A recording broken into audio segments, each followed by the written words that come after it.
Como saben, para nosotros es un gusto estar con ustedes y poder compartir la palabra de Dios. ¿Amén? Y bien, estamos en nuestra sesión de enseñanzas acerca de la eclesiología.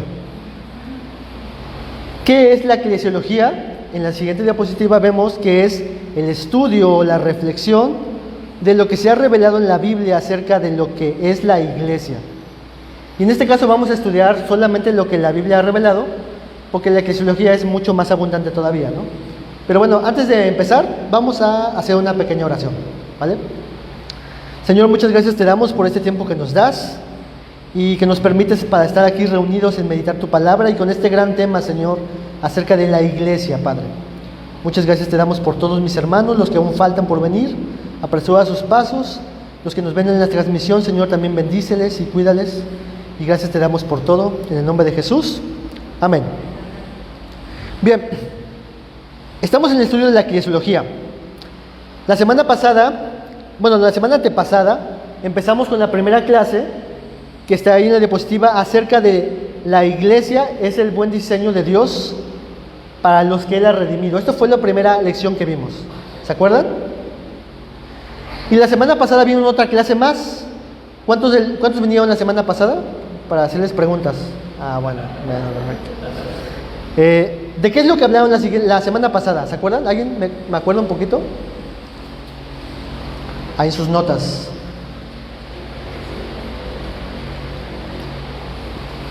Hablamos del significado etimológico de iglesia. Ajá. Decía, también se estuvo explicando sobre su significado, sobre la asamblea que está afuera. Y también, por aquí nos hicieron una pregunta: ¿qué es la iglesia? ¿Qué es la religión con un propósito específico? Nada de cierta manera nosotros sobre la religión. Ok, perfecto. Nuestra hermanita les ganó, ¿eh? Le voy a decir a mi tocayo que ahí le dé un premio. La lección 2 de lo que vimos fue precisamente lo que decía nuestra hermana, el significado de la iglesia. Se vio lo que es la iglesia, lo que no es la iglesia. Se vieron algunas ilustraciones de lo que en la Biblia usa metáforas para hablar de la iglesia, como un cuerpo, como un edificio. De lo que significa la iglesia. ¿Qué significa la iglesia? Nuestra hermana nos dijo: la iglesia es un grupo de creyentes reunidos en un lugar, en un momento en específico, con propósitos de culto y servicio. Apúntenle, hermanos, porque ese es fundamental, ¿no? Pregunta de examen, ¿eh? Esas son preguntas de exámenes. Bien, y por ahí mi hermano, mi tocayo Israel Olivares nos dejó una tarea. ¿Cuántos hicieron la tarea? Era aprendernos un texto. ¿Alguien se memorizó el texto? Si no, ahorita lo vamos a leer. ¿Alguien? A ver. Yo también te digo, Pedro, y yo también te digo que tú eres Pedro, y sobre esta roca edificaré mi iglesia, y las puertas del Hades no prevalecerán contra ella. Mateo 16:18. Muy bien, ¿alguien más? ¿Alguien más lo aprendió? Nere. No es cierto. Muy bien, muy bien. Vamos a repasarlo todos juntos. Vamos a decirlo a la de 3, ¿no? 1, 2, 3. Y yo también te digo que tú eres Pedro, y sobre esta roca edificaré mi iglesia, y las puertas del Hades no prevalecerán contra ella. Muy bien. En base a ese texto es lo que vamos a aprender el día de hoy. La clase número 3 se llama Eclesiología, el fundamento de la iglesia. Lección número 3, el fundamento de la iglesia. Es importante, hermanos, entender y comprender el fundamento de la iglesia. Veamos una ilustración gráfica. Es importante, hermanos, estudiar y entender el fundamento de la iglesia, porque así como para un edificio es importante sus cimientos, y sin un buen cimiento, un edificio grande se puede caer y colapsar, incluso ser mortal para los habitantes de ese edificio. Así, hermanos, es de fundamental e importante entender, comprender adecuadamente, concienzudamente, lo que es el fundamento de la iglesia. Así que, ante la pregunta, ¿cuál es el fundamento de la iglesia? ¿Qué respondemos? Cristo, sin ninguna duda. Lo vamos a ir viendo. Pero a veces creo que respondemos demasiado rápido Y yo quiero que consideren al menos dos cosas que debemos de considerar respecto a lo que es el fundamento de la iglesia, de su iglesia, de nuestra iglesia. Así que vamos a ver estos fundamentos de la iglesia en este primer inciso. Inciso número A, pasajes alusivos al fundamento de la iglesia, en donde precisamente se muestra que Cristo es el fundamento de la iglesia. Vamos a estudiar poco a poco estos pasajes.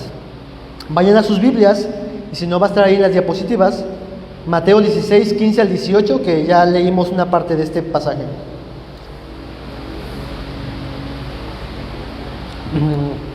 Y la Biblia dice, Jesús, recordemos que en este contexto está hablando preguntando de quiénes dicen que soy yo. Unos que eres un profeta, unos que eres Elías, otros que eres Juan el Bautista. Y Jesús ahora les pregunta a sus discípulos, ¿quiénes dicen que soy yo? Respondiendo Simón Pedro le dijo, tú eres el Cristo, el Hijo del Dios viviente. Entonces respondió Jesús y dijo, bienaventurado eres Simón, hijo de Jonás, porque no te lo reveló carne ni sangre, sino mi Padre que está en los cielos. Y yo también te digo que tú eres Pedro, y sobre esta roca edificaré mi iglesia, y las puertas del Hades no prevalecerán contra ella. Este es uno de los pasajes principales, esenciales, para entender cuál es el fundamento, el origen, que constituye como fundamento el cimiento de la iglesia.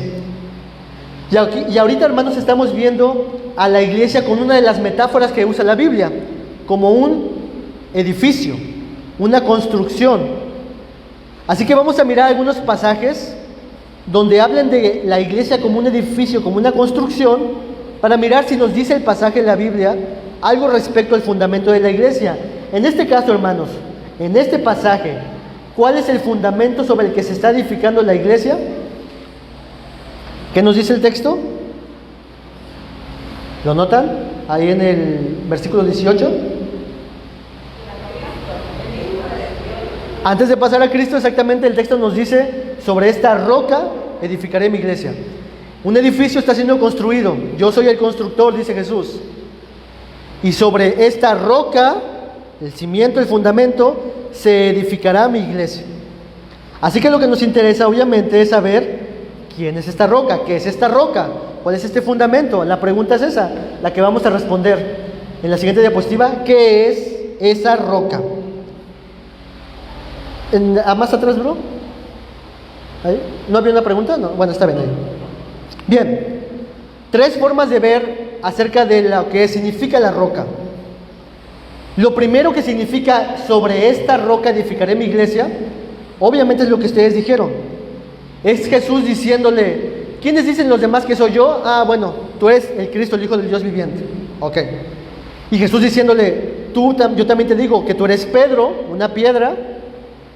Y Jesús en cierta forma está haciendo alusión después a decir, y sobre esta roca, que la palabra roca en este texto se refiere casi a una montaña, a un lugar muy amplio de rocas, en comparación de Petro, que significa Pedro, diciendo, sobre esta roca edificaré mi iglesia. El significado de esta roca, bien pudiéramos decir que se refiere hacia Cristo, como la roca sobre la cual se edifica la iglesia. Y esto no es tan descabellado porque en la Biblia Pedro mismo llama a Jesús la piedra que los edificadores desecharon, y llama a Jesús como la piedra. ¿Ok? Primer significado de lo que significa sobre esta roca, ¿qué significa? Cristo. Cristo mismo es la roca. Segundo significado de lo que significa esta roca, o podemos decir sobre esta roca, es precisamente lo que Pedro hace como una declaración. Antes, bro. La declaración donde dice, y yo te digo, Pedro le dice a Jesús, tú eres el Cristo, el Hijo del Dios viviente. Y ahora Jesús está diciendo, muy bien, Pedro. Y sobre esta declaración, acerca de mi persona, de mi carácter, de lo que yo soy, se edificará la iglesia. ¿Sí ven un poquito la diferencia de lo primero que dijimos y lo segundo? De acerca de que Cristo es la roca, y ahora Jesús diciendo, sobre esta declaración que tú has dicho, Pedro, edificaré mi iglesia. Sobre la declaración de quién soy yo, edificaré mi iglesia. Tenemos dos perspectivas de lo que significa sobre esta roca edificaré mi iglesia. Y la última, hermanos, y quizás para algunos pudiera sonar un poquito escandalosa, pero no es así. es que realmente también Jesús pudo haber dicho, y tú eres Pedro, y sobre tú, como la piedra inicial, edificaré la iglesia. ¿Por qué podemos decir esto? Porque realmente, hermanos, en el Pentecostés, ¿quién fue el primero que dio la primera predicación acerca del Evangelio? Pedro. Pedro fue el primero que abrió en cierta medida la puerta del Evangelio a los judíos. Sobre ti, Pedro, empezaré a edificar la iglesia. También, obviamente, con Cornelio, en Hechos capítulo, me parece que 10 o algo así. No, un poquito antes.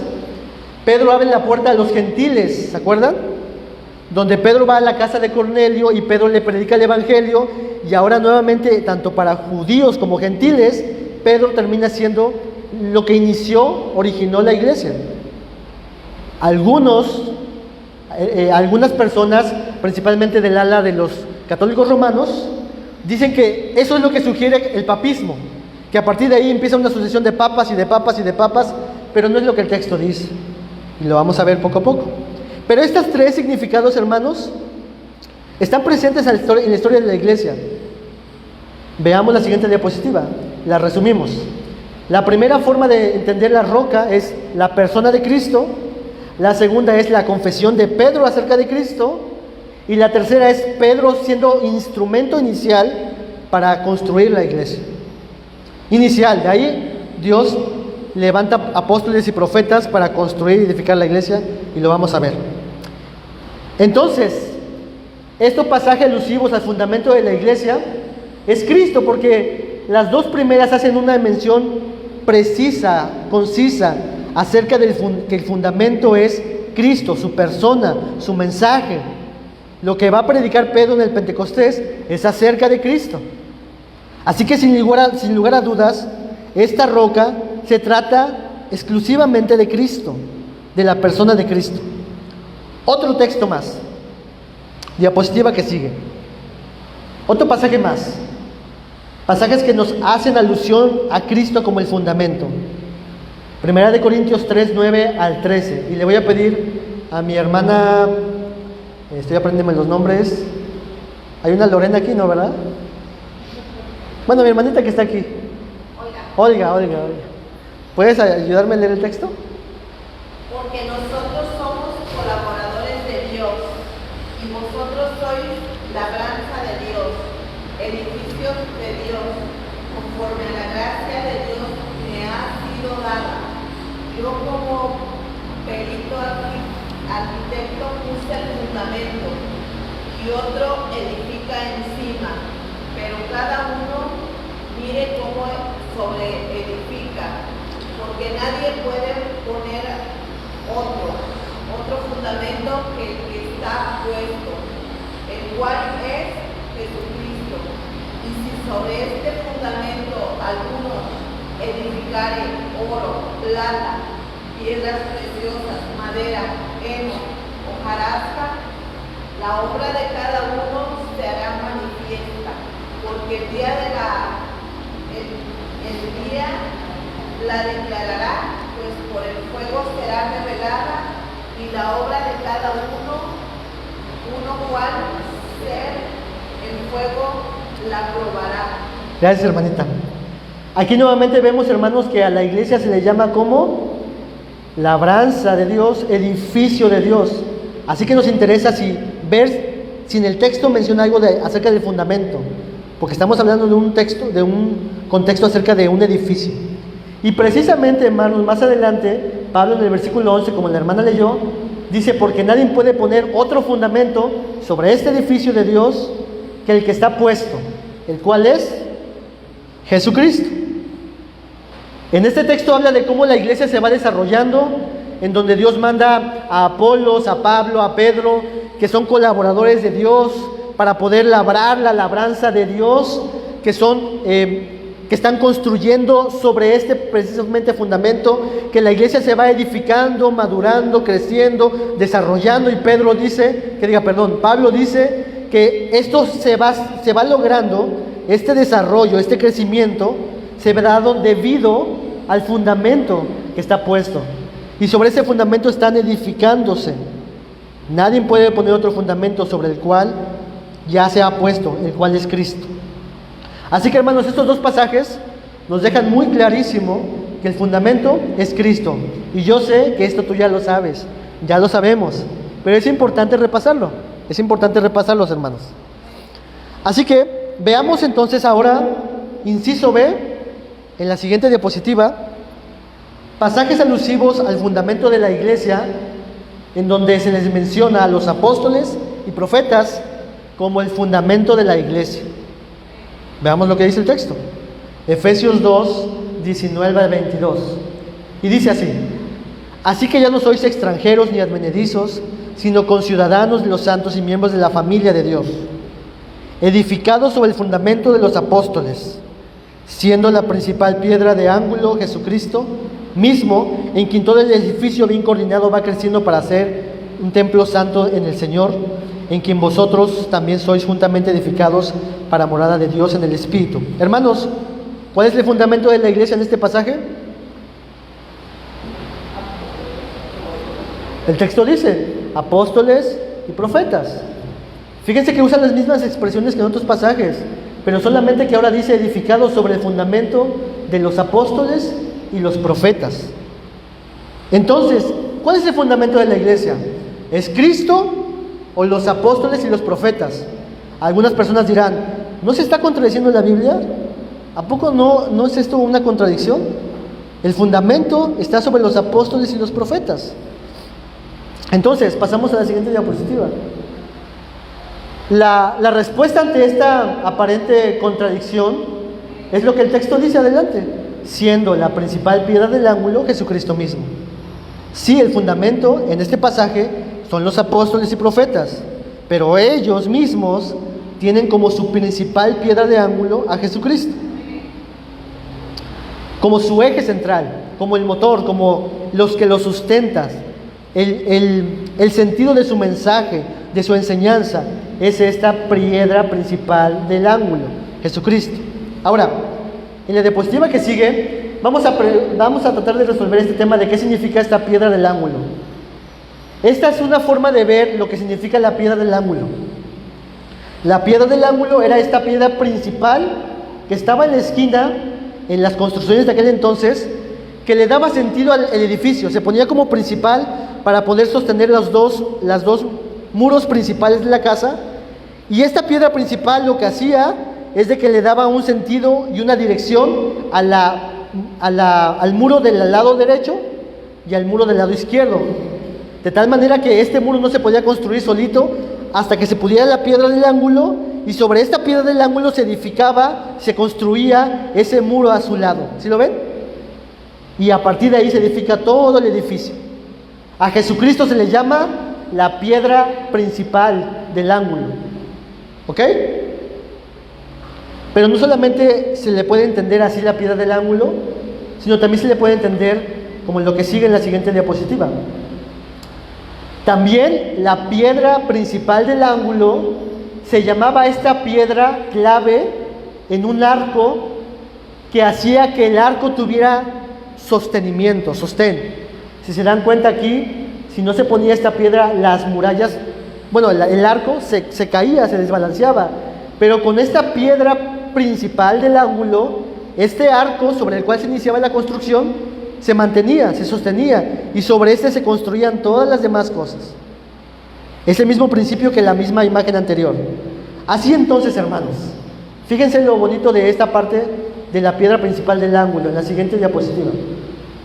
Cristo como la principal piedra del ángulo. Cosas que aprender acerca de esto mismo, que Jesús es la piedra principal del ángulo. Punto número 1, que el edificio inicia y tiene su origen sobre esta piedra. ¿Sí lo ven en estas dos ilustraciones? Si no se pone esa piedra, el edificio o el arco que está aquí no se puede sostener, no se puede construir. Así que inicia y tiene su origen sobre esta piedra. Punto número 2, que el edificio se sostiene o cae dependiendo de esa piedra. Punto número 3, que el edificio tiene su dirección correcta dependiendo de esta piedra, como lo veíamos en la imagen de arriba. Es en base a esta dirección que marca el origen y el inicio, esta piedra del ángulo, que el edificio se construía. Se decía, ¿hacia dónde empieza la columna? Bueno, la pared derecha y la pared izquierda, en base a la piedra del ángulo. Punto número 4, el edificio se ajusta a esta piedra. ¿Por qué se ajusta a esta piedra? Porque esta piedra es la que va a dar soporte, sostén a todo lo que se va a construir arriba, hermanos. Y todo el edificio se debe de ajustar a este fundamento, a este cimiento. Se debe de conformar a esto. ¿Qué pasaría si en la imagen de arriba, la piedra del ángulo que está colocada ahí, se le añadiera piedras más pequeñitas a esta piedra? No tendría sentido el muro. Las piedras que deben acompañar a esta piedra del ángulo tienen que ser ajustadas, amoldadas a este tamaño que se está colocando como piedra principal. Y punto número 5, el edificio encuentra su estabilidad en esta piedra, pues desde allí parte el fundamento.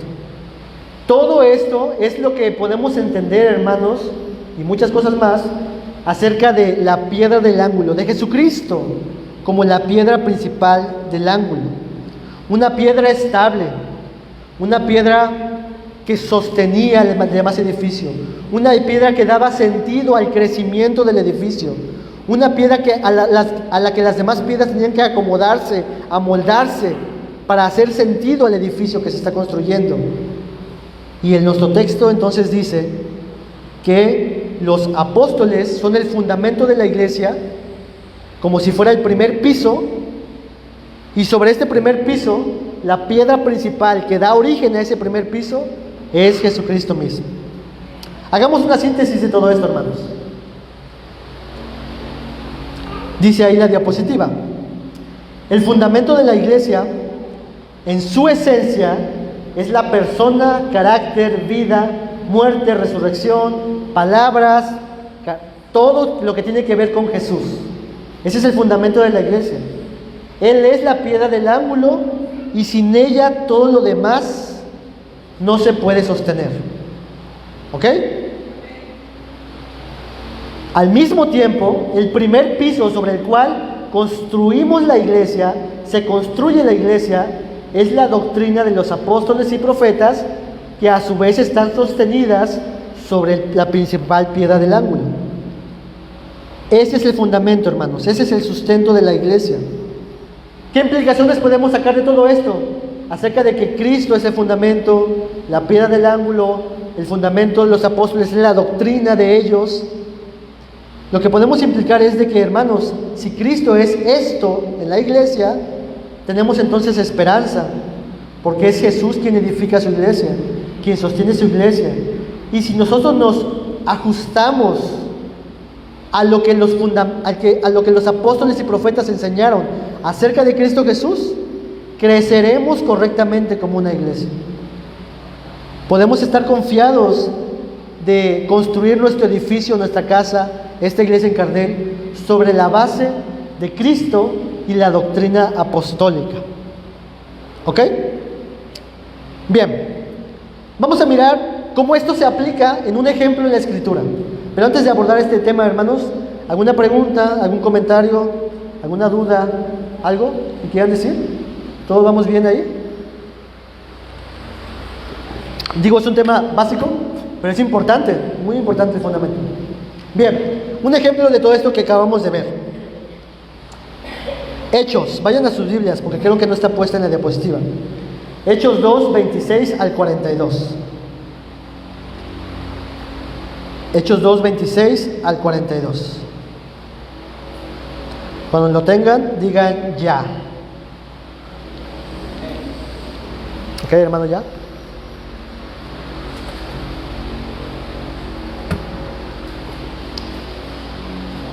¿Ya lo tienen ahí, hermanos? ¿No dijeron ya? ¿No sabían? Bien, Hechos 2, 36 al 42. Vamos a escuchar lo que nos dice. Presten atención, les leo para ustedes. Sepa pues ciertísimamente que toda la casa de Israel, que a este Jesús a quien vosotros crucificasteis, Dios le ha hecho Señor y Cristo. ¿Quién está hablando aquí? Pedro. ¿De quién está hablando aquí? De Cristo. Ahí tenemos a Pedro, a los apóstoles profetas y hablando acerca de Jesucristo. Al oír esto se compungieron de corazón y dijeron a Pedro y a los apóstoles: varones hermanos, ¿qué haremos? Pedro les dijo: arrepentíos y bautícese cada uno de vosotros en el nombre de Jesucristo para el perdón de pecados y recibiréis el don del Espíritu Santo. ¿De quién sigue hablando aquí Pedro? De Cristo, como aquel que puede perdonarlos de pecado, que les puede dar el don del Espíritu. Versículo 39.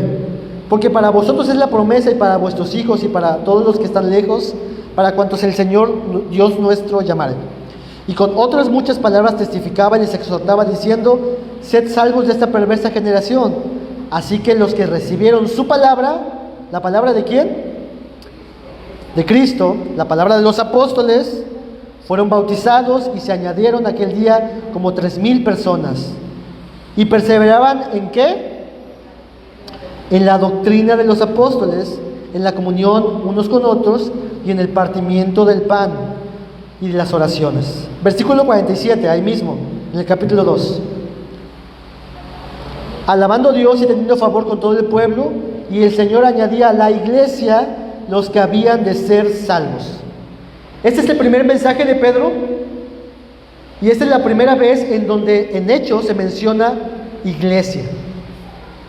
Y la iglesia, se añadían a la iglesia todos aquellos que creían en el mensaje apostólico, el fundamento de los apóstoles, acerca de Jesucristo, que perdona pecados, y ese es el fundamento del origen de la iglesia, hermanos. ¿Sí lo ven? Ahí mismo tenemos en este pasaje lo que hemos dicho acerca del fundamento de la iglesia. Veámoslo en la diapositiva que sigue. Entonces, el fundamento de esta iglesia que se está creciendo es en esencia Cristo Jesús. Es la persona de Cristo. Es debido a que Cristo resucitó y le dijo a sus apóstoles: espérense en Jerusalén hasta que sean investidos de poder. Este Jesucristo que los mandó a hacer eso es el fundamento en esencia de la iglesia, es Cristo mismo. El fundamento en su mensaje es acerca de Cristo también, de todo lo que Cristo es, el evangelio de Cristo. Y el fundamento del contenido de esta enseñanza de los apóstoles es este fundamento, lo que los apóstoles enseñaron como el fundamento. Los primeros creyentes escuchaban el fundamento de los apóstoles y profetas. Ellos creían a esta enseñanza, pero esta enseñanza era acerca de Cristo Jesús, y la iglesia crecía y crecía y crecía. Este es el fundamento de la iglesia, hermanos. Es así como es sostenida. Pero lo importante de este fundamento de la iglesia es que no solamente este fundamento es lo que origina la iglesia, sino, como lo hemos visto, es lo que sostiene a la iglesia. Seguimos siendo sostenidos por Cristo y por la doctrina de los apóstoles en toda nuestra vida como iglesia. Ahora, hermanos, estamos casi a punto de terminar. ¿Qué pasa, hermanos, cuando una iglesia deja de tener este fundamento en la iglesia? ¿Qué problemas pudieran pasar en una iglesia que se aparta poco a poco del fundamento de Cristo y los apóstoles? ¿Qué pudiera pasar? ¿Perdón? Se cae, sin duda. Ajá. Pero ¿como qué problemas prácticos suceden cuando alguien empieza a abandonar poco a poco a Cristo como fundamento y la enseñanza de Cristo en los apóstoles? En última instancia, el edificio se colapsa, se cae. Pero ¿qué problemas prácticos pudieran pasar? ¿Alguna idea?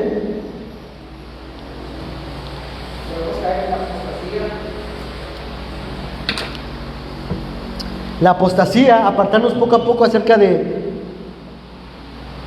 Cristo y su palabra. Vemos la diapositiva que sigue.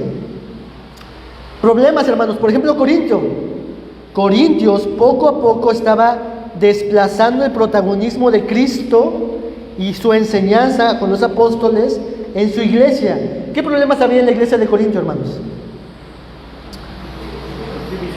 División. Seguían a líderes. Ajá. ¿Algo más? Fornicación. Había en donde un hijo estaba teniendo relaciones sexuales con su mamá. ¿Mande? No escuché, perdón.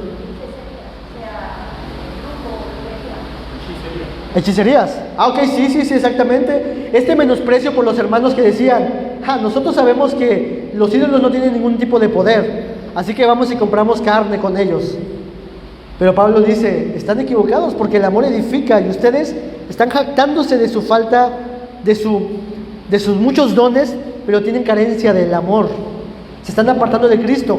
Cuando ustedes, hermanos, se reúnen para la cena del Señor, eso parece un grupo elitista donde ustedes comen, llegan a la cena del Señor solamente para comer, se jactan unos con otros, hay divisiones unos con otros. ¿Pero por qué, hermanos?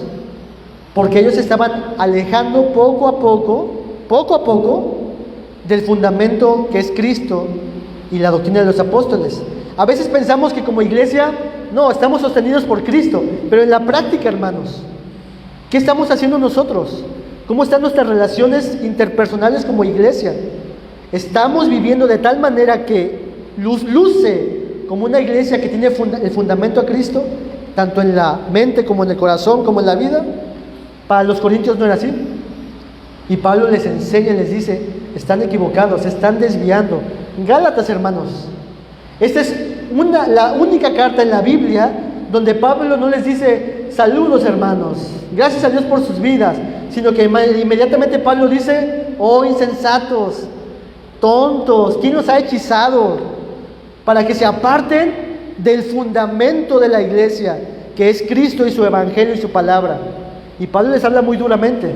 Hermanos, cuando Cristo es desplazado como el protagonista, como el fundamento, como en lo que sostiene la iglesia, sobre lo cual nosotros nos guiamos, nos amoldamos, nos ajustamos, pasa lo mismo que Corintios y Gálatas. El legalismo surge, el libertinaje surge, el autoritarismo surge, como decía nuestra hermana, donde yo soy el pastor y ustedes tienen que seguirme porque yo soy el pastor, tienen que obedecerme, yo soy el pastor. Hermanos, poco a poco pierde protagonismo aquella pieza fundamental y fundacional sobre la cual nosotros tenemos que edificarnos como iglesia. Y ejemplo de esto, hermanos, las iglesias de Apocalipsis. Las iglesias de Apocalipsis, al menos dos de ellas, y una en particular, no se les dice nada malo, pero a todas las demás, que son 7, se les dice algo Jesús en contra de ellas. Miremos un ejemplo. Apocalipsis 2, 1 al 5. Ahí está en pantalla también, por si lo quieren ver, pero busquémoslo. Apocalipsis 2, 1 al 5. ¿No lo tengo? Ok. Dice la escritura, ¿ya lo tienen? Dice, este es Jesús escribiéndole a la iglesia, bueno, mandando a escribir. Escribe el ángel de la iglesia en Éfeso, el que tiene las 7 estrellas en su diestra, el que anda en medio de los 7 candeleros de oro, dice esto: yo conozco tus obras y tu arduo trabajo y paciencia, y que no puedes soportar a los malos, y has probado a los que se dicen ser apóstoles y no lo son, y los has hallado mentirosos. Y has sufrido, y has tenido paciencia, y has trabajado arduamente por amor de mi nombre, y no has desmayado. Todo eso son cosas bonitas respecto a una iglesia. Y qué bueno. Versículo 3. Pero tengo contra ti que has dejado, ¿qué? Tu primer amor. Hermanos, esto era algo escandaloso, porque realmente los de la iglesia de Éfeso tenían maestros espectaculares. Tuvieron a Timoteo, a Pablo, a Apolos, a Juan el apóstol, a Jesús mandándoles una carta. Ellos no carecían de doctrina, pero Jesús les dice: ustedes se están alejando del primer amor, del amor original con el cual ustedes me tenían hacia mí. Y esta lejanía, poco a poco y paulatinamente, aunque tenían cosas buenas, los destruiría y los alejaría de la piedra fundacional que es Cristo Jesús. Porque, hermanos, en síntesis, ¿cuál es el mensaje de Jesús para el mundo entero? El amor de Dios, que de tal manera Dios ha amado al mundo, que ha dado su Hijo unigénito para que todo aquel que en Él cree no se pierda. Y estos ciudadanos de Éfeso se estaban apartando de este amor por el cual fueron cautivados, y que ya no se amaban unos con otros de la misma manera que Dios los amó. Y Jesús les dice, han perdido su primer amor. Y les da una advertencia, versículo 5. Recuerda por tanto de dónde has caído y arrepiéntete. Hazlo pronto, haz las primeras cosas, pues si no, vendré pronto a ti y quitaré tu candelero de su lugar, si no te hubieras arrepentido. ¿Qué significa esto de quitaré tu candelero de su lugar? Bueno, en cierta medida lo que Jesús estaba diciendo es, esta iglesia que estaba en Éfeso, si ustedes no se arrepienten, será esparcida, será destruida.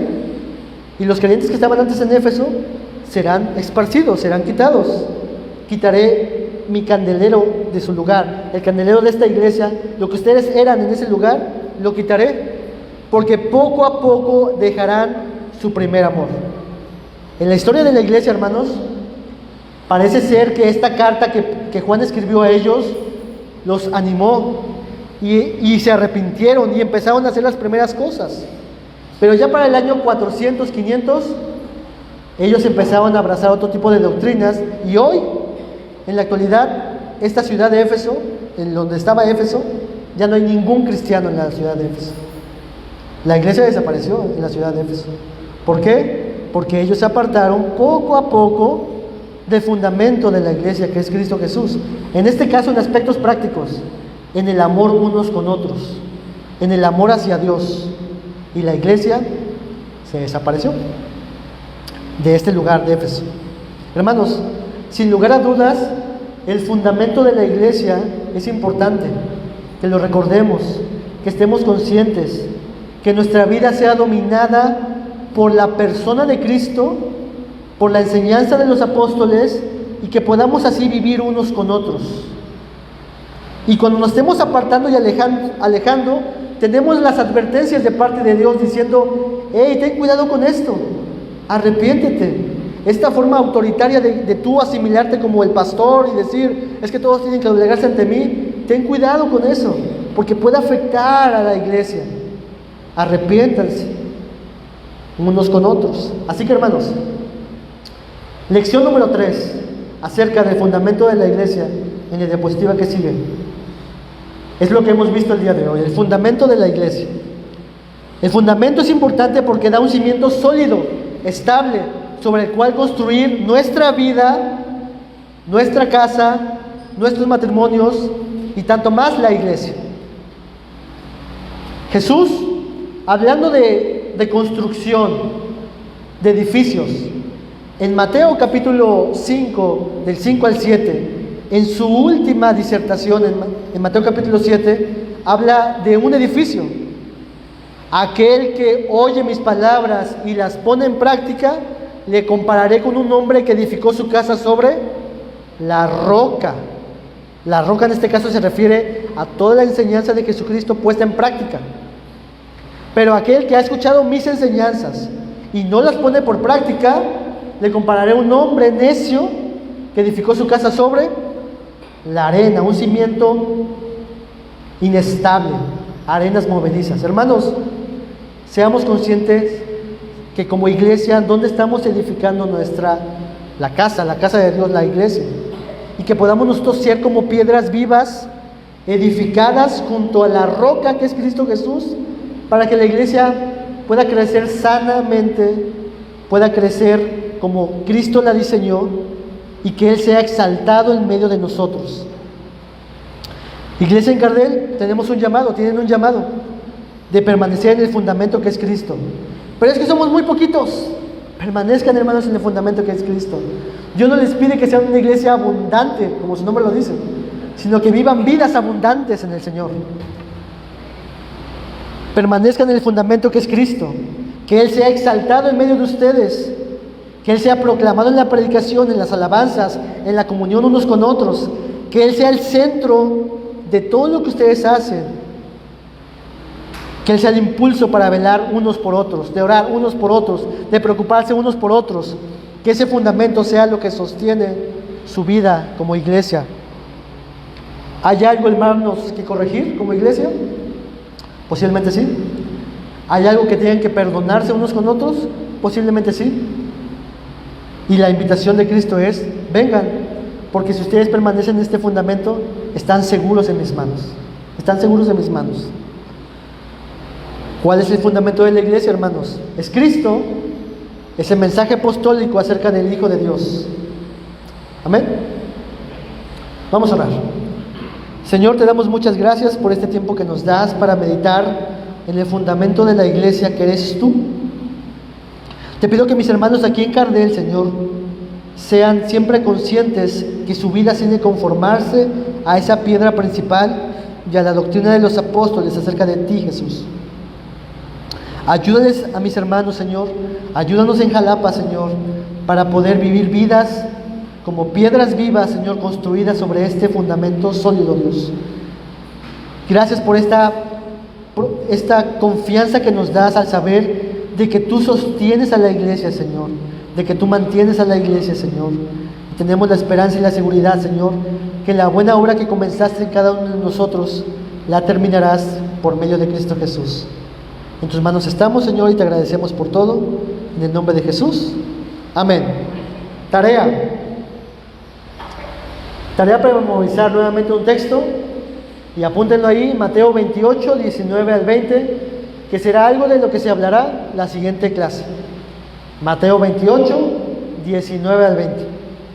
Dios les bendiga, mis hermanos, y tenemos un momento para